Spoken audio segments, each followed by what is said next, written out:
Dear students, now we are going to teach the next topic of the chapter print culture in the modern world. आज जो हमने अपना topic शुरू करना है, हमारा टॉपिक शुरू होगा जोहान ग्यूटेनबर्ग से।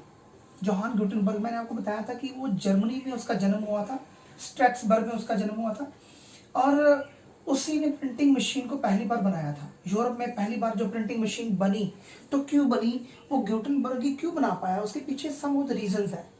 Let us discuss those reasons. पहली बात कि उसके फादर जो है एग्रीकल्चरिस्ट थे बहुत बड़े, और वो गोल्ड स्मिथ था। गोल्ड स्मिथ, उसे ट्रिंकलेट बनाने आते थे। ट्रिंकलेट्स अक्षर, जैसे कोई मेटल के अक्षर बनाए जा सकते हो। He was very much expert. वो ओलाइव एंड वाइन प्रेसेस के बीच में रहा, उनके बीच में उसको ये मालूम था कि इंक कैसे बनानी है, कलर किस तरह से डेवलप किए जा सकते हैं। सिर्फ उसको ये था कि वो टेक्निक के ऊपर काम कर सकता था, ओलाइव प्रेस कैसे बनानी है, और बिल्कुल यही हुआ। उसने पहली बार अपने सिस्टम को 1430 में डेवलप किया और परफेक्ट किया 18 ईयर में। 1448 में 180 बाइबल्स दी उसने, ठीक है। उसने पहली बार जब 180 बाइबल निकाली, ये बाइबल पुरानी वाली बाइबल नहीं थी, दीज वर टोटली डिफरेंट। आप इमेजिन कीजिए कि उसकी बनाई हुई, उसकी प्रिंटेड जो बाइबल थी वो कितना आगे बढ़ी, ठीक है। Being a merchant he was well known कि अपनी कला को कैसे बढ़ाना है, अपने कारोबार को कैसे बढ़ाना है। उसने अपने कारोबार को कैसे बढ़ाना शुरू किया, ये सोचिए एक मिनट के लिए। जस्ट इस चीज़ को याद रखिए कि उसने इस चीज़ को आगे कैसे बढ़ाया होगा। जैसे वो जर्मनी से शुरू हुआ, जर्मनी से 1450 से लेकर 1550 के बीच में प्रिंटिंग प्रेस कितनी बढ़ी, प्रिंटिंग प्रेस पूरी दुनिया में पहुंच गई, और जो किताबें थी वो अपने आप में कितनी ज्यादा बढ़ चुकी थी। Just 20 million, near about 20 million, idea लगाएं 20 मिलियन। ग्यूटेनबर्ग ने अपने प्रिंटिंग प्रेस को 1448 में कंप्लीट किया। We have already discussed about, but also keep in mind कि जो पहली किताबें थी वो किस तरह की थी, उसकी रिजेम्बलेंस किस तरह की थी। जो अर्ली बुक्स थी ना, जो प्रिंटिंग फर्स्ट प्रिंटेड बुक्स, उनकी कुछ विशेषताएं बात कर लेते हैं। एक तो उसमें आपको याद रखना होगा कि उसमें मेटल वर्ड्स ज्यादा यूज होते थे, और हैंड रिटन रिजेंबल होती थी। हैंड रिटन ऐसे रिजेंबल होती थी जैसे हाथों से लिखी हुई किताबें हों। उसमें जो ट्रिंकलेट्स बनाए गए थे, अक्षर जो बनाए गए थे मेटल के, उनका डिजाइन कोई आज की तरह पूरी जैसे एक इंटरनेशनल स्टैंडर्ड ऑफ होता है ना प्रिंटिंग, इस तरह का नहीं था पहले। और सबसे बड़ी बात कि कोई जो किताबें बनाई गई थी, उनके बॉर्डर जो थे उनको बीच में चारों तरफ से थोड़ा थोड़ा स्पेस छोड़ा जाता था, ताकि बीच में कोई भी फ्लावर का डिजाइन, कोई भी किसी भी तरह का फ्लावर का जो डिजाइन है वो छोड़ा जा सके। So that's I am telling you, इस तरह की जो पेंटिंग जो थी, इस तरह की जो किताबें थी, और बीच में स्पेस खाली रखा जाता था। कोई भी आदमी कुछ भी चूज कर सकता था, कुछ भी बीच में प्रिंट करवा सकता था, और इस तरफ जो है डिजाइन बना के दिया जाता था उसको। और this was the early resembled books. New ideas आ रहे थे, न्यू थॉट्स आ रहे थे। अब जो ओरल कल्चर जो था ना, पहले यूरोप में क्या था, oral culture. What is the meaning of the oral culture? सब लोग किताबें सुनते सुनाते थे, पढ़ते पढ़ाते थे। एक आदमी ने किताब पढ़ी, 10 लोगों ने सुन ली, इस तरह से किताबें आगे एक्सचेंज हो गई। This was called oral culture. लेकिन ओरल और जो एक रीडिंग कल्चर जो था, ये आपस में कहीं ना कहीं इंटरमिंगल हो रहा था। उसके बाद ब्लाड फोक टेल्स धीरे धीरे चेंज होना शुरू हुई, और ये जो चेंज था अपने आप में बहुत बढ़िया था। And books were costly, not sufficient in the Europe. Books अपने आप में कॉस्टली थी, यूरोप में हर आदमी के हाथ में नहीं थी। लेकिन फिर भी क्या तरीके अपनाए गए, let us study about something. कुछ एग्जांपल लेके चलते हैं। सबसे पहली बात कि जो उस समय की जो बुक्स होती थी, उनकी कोई प्रॉब्लम भी होती थी। जैसे बुक्स अपने आप में कॉस्टली थी, फ्रिजाइल, डेलिकेट, हाथ लगाओ अगर एक बार बुक हाथ से गिरी बिखर जाएगी, क्योंकि वो इस तरह की बनी होती थी, ठीक है ना। Costly, fragile, delicate and not easy to handle, not sufficient. People wanted more books but they were not available. This is reality I am speaking. उसके बाद फिर क्या हुआ, एक चीज और वर्ड आता है, टैवरिन। टैवरिन का जिक्र यहाँ पे मैंने बताया आपको, ये क्या है। पहले जब लोग कोई चीज़ सुनते सुनाते थे, तो आमतौर पर टैवरिन जो है वहाँ पे इस तरह की सिर्फ सुनने सुनाने का कल्चर डेवलप था। लेकिन बाद में जैसे किताबें आई, लोगों ने यहाँ पे आइडियाज़ एक्सचेंज करने शुरू किए, आइडियाज़ लोगों के पास बढ़ने शुरू हुए, एंड उसके बाद रिलीजियस डिबेट बढ़ने शुरू हुई, धर्म के नाम पर बहस हुई कई लोगों ने, ठीक है ना। एक जब धर्म की बात करते हैं तो हमारे पास एक एग्जाम्पल आती है, king Martin Luther junior. King Martin Luther junior senior, ये जो किंग मार्टिन लूथर सीनियर हैं ये जर्मनी के थे और ये वेटनबर्ग चर्च में एक पादरी थे, प्रीस्ट, और ये वहां पे चर्च का काम करते थे, ठीक है ना, चर्च में देखभाल करते थे, चर्च के आइडियाज को स्प्रेड करते थे। Even he was also belonging to the Catholic religion but he started going against this religion and he started following Protestantism. उसने प्रोटेस्टेंटिज्म की शुरुआत करी। उसने 1517 में चर्च के ऑर्डर को विटनबर्ग चर्च के बाहर आग लगा दिया और उसने अपनी 5000 अपनी किताबें जो उसके विचार जो उसके 5000 उसके थीसिस जो थे उसने उन थीसिस को लोगों में सर्कुलेट किया। उसने कहा कि these are the new ideas, these are the new concept about the religion that should be followed. आप ये देखो कि जब प्रिंटिंग प्रेस आई तो लोगों में नए विचार आए। तो इस तरह से ये जो नए विचार थे अपने आप में बहुत बड़ा बदलाव लाने वाले थे। उनके उसके इन विचारों को न्यू टेस्टामेंट का नाम दिया गया और ये जो न्यू टेस्टामेंट था ये एक तरह से रेवोल्यूशन का काम कर रहा था। कई लोगों ने ये भी कहा कि भाई प्रिंटिंग तो बहुत बड़ी जबरदस्त है ये, लेकिन जो किंग मार्टिन लूथर ने कहा वो क्या था? उसने कहा कि printing press is the ultimate gift of God. This is the thing that you have to keep in mind also. फिर एक नाम भी आता है, आपको पता होना चाहिए, मोनैक्यो का नाम आता है, Miller in Italy. Miller in Italy, वो इटली में एक मिल चलाने वाला था। उसने भी लोगों के हाथ में बाइबल देनी शुरू की, खूब प्रिंटिंग प्रेस प्रिंट करवाई और उसने जब लोगों के हाथ में बाइबल देनी शुरू की ये अपने आप में एक बहुत बड़ा चेंज था। कई लोगों ने कहा कि भाई जो धर्म के जो पुराने लोग थे उन्होंने तो इस चीज को बिल्कुल नहीं फॉलो किया, दे वर गोइंग अगेंस्ट। कई लोगों ने कहा भाई ये तो जो मोनैक्यो है ये तो धर्म के खिलाफ जा रहा है, इसके खिलाफ इंक्विजिशन लाई जाए, इंक्विजिशन, ठीक, रिलीजियस इंक्वायरी लाई जाए, इसके खिलाफ हेरेटिकल आइडियाज, ठीक है ना, हेरेटिकल आइडियाज का जो एक हेरेटिकल आइडियाज इसके खिलाफ जो ये जो धर्म के प्रचार के खिलाफ जा रहा है इसके खिलाफ इंक्विजिशन लाई जाए, रिलीजियस इंक्वायरी लाई जाए, अगर जरूरत पड़े तो इसको आगे जिंदा जलाया जा सकता था। आप यकीन मानिए बिल्कुल मोनैक्यो को 2 बार उसको वार्न किया गया कैथोलिक रिलीजन के द्वारा। कैथोलिक चर्च के जो, ठीक है ना, जो प्रीस्ट थे वो आए, उसको पकड़ कर ले गए and ultimately he was executed. And the end of उसको जो एग्जीक्यूशन था उसका 1558 में बहुत सारे चेंजेस आ चुके थे। 1558 में हम कह सकते हैं कि चर्च एक ऑर्डर निकाल चुका था कि भाई किसी के घर में सिर्फ वही किताबें होंगी जो चर्च अलाउ करता है, इसके अलावा कोई भी किताब उसके घर में नहीं होगी। So these are the new things we have discussed. हमारा जो अगला टॉपिक है वो है प्रिंट कल्चर में रीडिंग मानिया। रीडिंग मानिया क्या मतलब? इसका मतलब था कि ये अपने आप में क्रेज, यस, लोगों में किताबें पढ़ने का क्रेज कब आया होगा? क्या कोई उस आदमी के हाथ में किताब दे दी जाए जो पढ़ा लिखा नहीं है वो पढ़ना चाहेगा? नेचुरली वो अपने आप में बल्कि एम्बैरेसमेंट फील करेगा। तो ये बात तब आई जब यूरोप में लिटरेचर बढ़ रहा था, साथ साथ स्कूलों में एजुकेशन बढ़ने का काम हुआ। यूरोप में 60 से लेकर 80% के बीच में जो लोग थे वो पढ़ना लिखना जान चुके थे। हम अंदाजा लगा सकते हैं कि जब लोग पढ़ लिख जाते हैं तो सबसे पहले फिर लिटरेचर कहाँ कहाँ पहुँचना जरूरी हो जाता है। कुछ चीज़ें आपको याद रखनी होगी, जैसे लिटरेचर जो होता है उसमें टेस्ट बड़ा मैटर करता है। अगर हर आदमी हर तरह की किताब नहीं पढ़ना चाहता। जो स्पोर्ट्समैन होगा वो हमेशा स्पोर्ट्स वाली, वो चाहेगा कि उसको स्पोर्ट्स वाली बुक मिले, वो वही पढ़े, ठीक है ना। और ऐसे ही हुआ बिल्कुल। तो हमें इन चीज़ों को ध्यान में रखना होगा कि सबसे पहले तरीके क्या अपनाए गए। Let us study about something. जैसे हम कह सकते हैं सबसे पहले पैडलर को यूज़ किया गया, ठीक है जी। जैसे पैडलर, ये जो पैडलर थे इनका काम था पैदल जा जा के लोगों के घर में किताबें बेचना, सस्ते दाम पे किताबें, उनको कॉम्प्रोमाइज़ पे लाना, उनको किताबें बेचने के लिए प्रिपेयर किया गया। फिर दूसरी बात थी कि लिटरेचर किस तरह का लाया गया होगा। लिटरेचर जैसे हम कह सकते हैं अल्मैनिक्स। What are the अल्मैनिक्स? ये अल्मैनिक्स क्या होता है? रिलीजियस कैलेंडर्स, ठीक है जी। ये जो रिलीजियस कैलेंडर थे, जैसे हम आज पंजाबी में बात कर सकते हैं, एक लैंग्वेज में कह सकते हैं, कभी ये पता करना हो संक्रांति किस दिन है या संक्रांत किस दिन है, अमावस्या किस दिन है, तो ये क्यों, इनको क्या कहते हैं? अल्मैनिक्स। हर घर में अल्मैनिक्स तब आए जब प्रिंटिंग प्रेस ने अपना काम करना शुरू किया। उसके बाद फिर चैप बुक्स का जिक्र आएगा। चैप मैंने बिल्कुल छोटी सी किताब, सस्ती सी किताब, कोई भी आदमी जेब में जहाँ मर्जी लेके चला जाए। किताब का रेट भी ज़्यादा नहीं है, पढ़ना भी आसान है, छोटे से उसको कैरी करके लेके जाना भी आसान है। उसके बाद फिर नेक्स्ट वर्ड आता है ब्लोदिक्यू blue.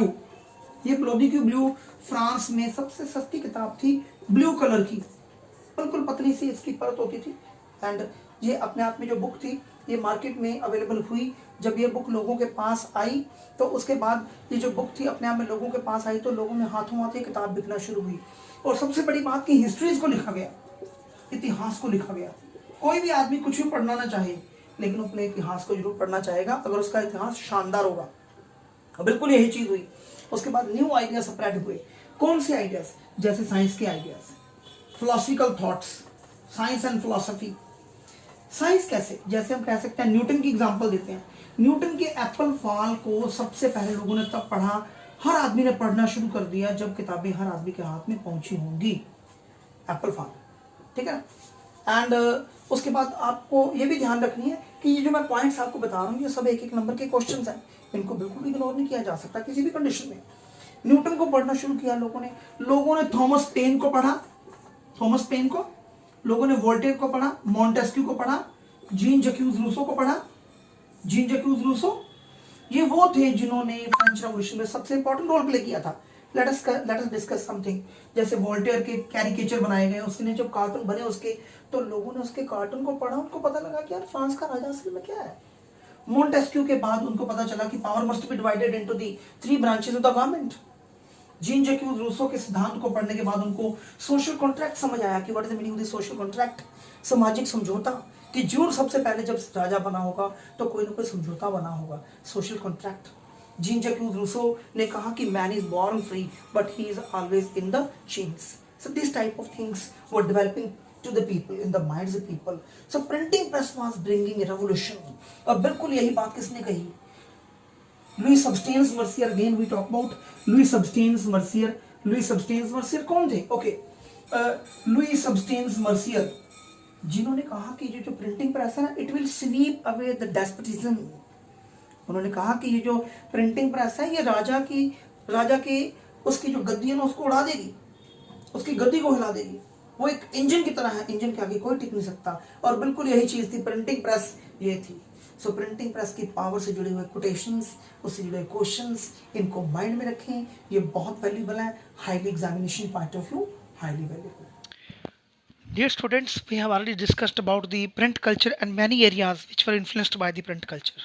Now we are going to talk about the topic print culture and the French Revolution. French Revolution इससे जुड़ी बहुत बड़ी घटना है, हमें याद रखना होगा, क्योंकि जो प्रिंट कल्चर के द्वारा जो बुक्स थी, जो बुक्स प्रिंट हुई, after printing the books were reaching into the every hand, every philosopher, every intellectual thinker, and the enlightenment also started coming. enlightenment, लोगों में ज्ञान की सोच बढ़ी, लोगों में दृष्टिकोण बढ़ा, and many more things changing very fast, just like we can think about the critical commenters also started coming. जो लोग आलोचना करने वाले थे डेस्पोटिज्म के, उन्होंने खुलकर राजा की आलोचना करनी शुरू की और राजा के खिलाफ जाना शुरू किया। वोल्टेयर ने और रूसो ने खुलकर राजा का अपोज करना शुरू किया। उसने दोनों ग्रुप का अपोज किया, चर्च का भी और किंग का भी। एक्चुअली किंग और चर्च दोनों में नेक्सस था, दोनों में रिलेशनशिप थी। I want to disclose you also. Church जो था वो राजा, उसको ये था कि उसे राजा प्रॉपर्टी देगा और राजा देता भी था। और किंग जो था, किंग का क्या काम था? किंग को तो पॉपुलैरिटी चाहिए थी, and king was taking the help of the religion to get the seat very strong, and that was going to happen since so many ages it was happening. So जो new culture, नया एक और चीज जो new आई वो थी new dialogues. याद रखिए, न्यू डायलॉग, ये जो नए डायलॉग जो बहस होना शुरू हुई, इसका एक बहुत इम्पैक्ट था। नई बहस होना शुरू हुई, पावर ऑफ द रीजन लोगों ने डिस्कस करना शुरू किया। उसने कहा भी, लोगों ने कहा भी राजा के हाथ में पावर क्यों होनी चाहिए, इसका क्या कारण है। 1780 के आसपास लोगों ने खुलकर राजा का मजाक उड़ाना शुरू कर दिया, मॉकिंग the king openly, just like king अपने महल से बाहर निकला।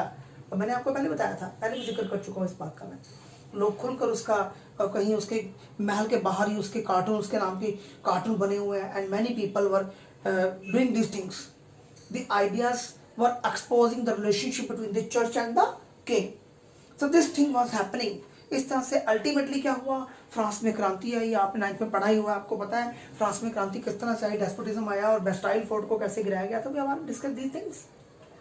उसके बाद हमारा जो नेक्स्ट टॉपिक है वो है print culture, child, children, women and the workers. Okay, print culture, children, women and the workers. जब चिल्ड्रन की बात करते हैं तो हमें कुछ एग्जाम्पल्स याद आती हैं। जब हम उनकी एग्जाम्पल को ध्यान में रखते हैं हमें पता चलता है, जैसे चिल्ड्रन प्रेस बनाई गई थी 1847 में, ठीक है ना, ये फ्रांस में बनाई गई थी। उसके बाद ग्रीम ब्रदर्स की बात करते हैं जिन्होंने जर्मनी में प्रिंटिंग प्रेस बनाई, प्रिंटिंग प्रेस, और उन्होंने कॉमन कल्चर को हाईलाइट किया, गांव के लोगों का कल्चर, कॉमन पीपल का कल्चर, ये जो अपने आप में एक बहुत बड़ी बात थी। जर्मनी में इस तरह से लोगों ने अपने आप को यूनाइट करना, फील करना शुरू कर दिया। और सबसे बड़ी बात कि जब बच्चों से जुड़ा हुआ कल्चर लाया गया था, इससे वल्गैरिटी को दूर रखा गया था कि कोई no one should be vulgar in the behaviour, no one should be vulgarity printing में ना हो, कहीं कहीं प्रिंटिंग में ऐसी चीजें ना आ जाए जिसको बच्चे मतलब पढ़े तो बिगड़ जाए। तो इस तरह की बात हम कर सकते हैं, एंड वल्गर कल्चर उससे दूर रखा गया। फिर उसके बाद हम बात करते हैं कुछ वुमेन के कल्चर को जब और एक्सपोज किया गया, वुमेन ने खुद इंस्पायर होकर अपना कल्चर लिखना शुरू किया। उनमें हम कुछ का नाम ले सकते हैं, जैसे हम कह सकते हैं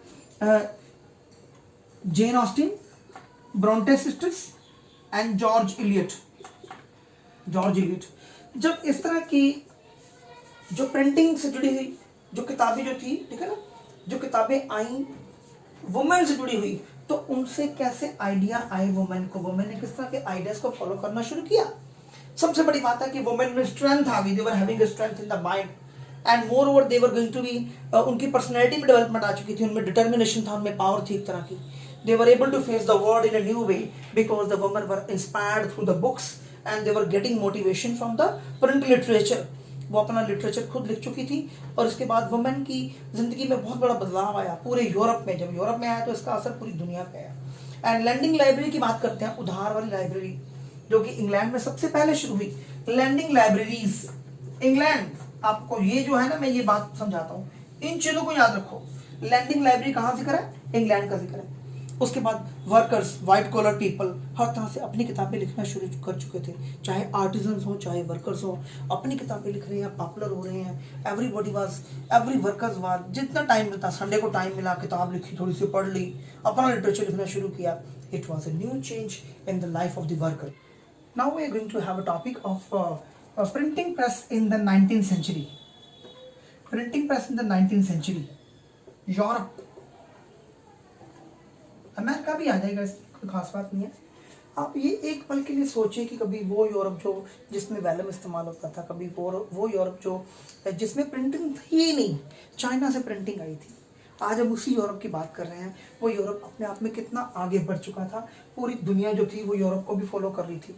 एक प्रिंटिंग प्रेस आने के बाद कितना सारा बदलाव आया था, new innovations were developing. We are going to talk about this topic. First of all we can say Richard M. Ho, power driven cylindrical system. Richard M. Ho, ठीक है।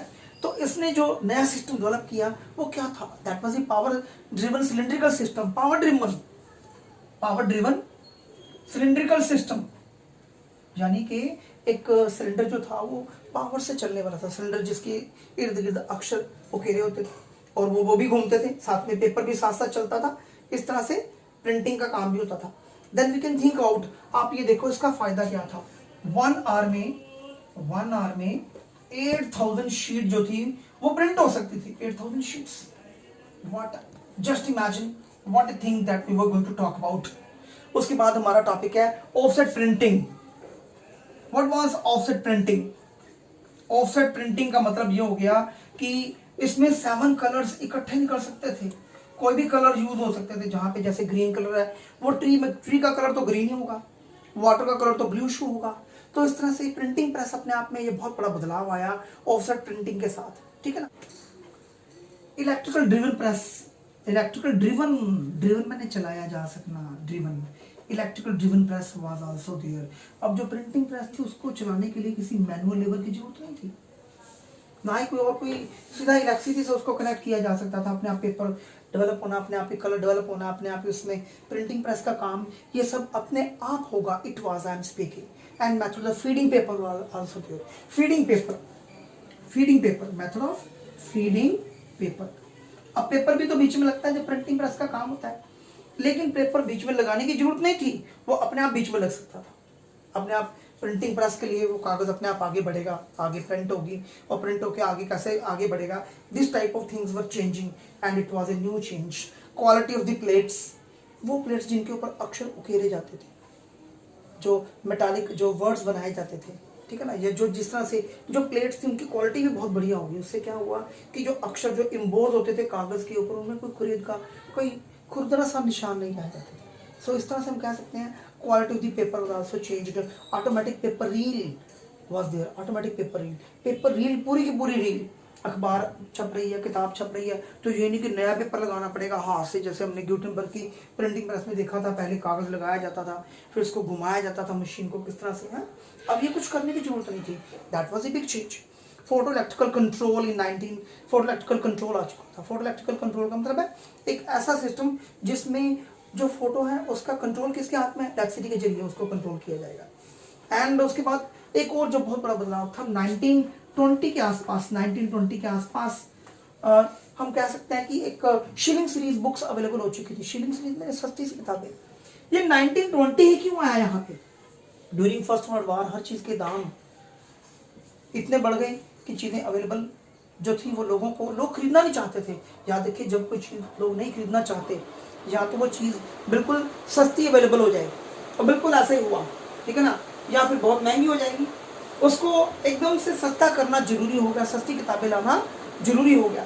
सो 1920 के आसपास shilling series books were getting available to the people. And 1930 Great Depression, 1930 के आसपास, 1930 के आसपास great depression आ चुका था. ग्रेट डिप्रेशन आर्थिक मंदी. और जब आर्थिक मंदी आई तो पूरी दुनिया के भर में किताबों को सस्ता करने की जो होड़ हुई, उसमें उसका असर इंग्लैंड पे भी आया, उसका असर पूरी दुनिया में आया. दुनिया में इस तरह के मेथड ढूंढे गए कि किताबें सस्ती कैसे की जाएं. और याद रखें, जब किताबें सस्ती होती हैं तो उसका फ़ायदा किसको होता है? गरीब लोगों को. And that was going to be happen after that. 1930 we have discussed. Okay, part 3 will be brought soon. Thank you.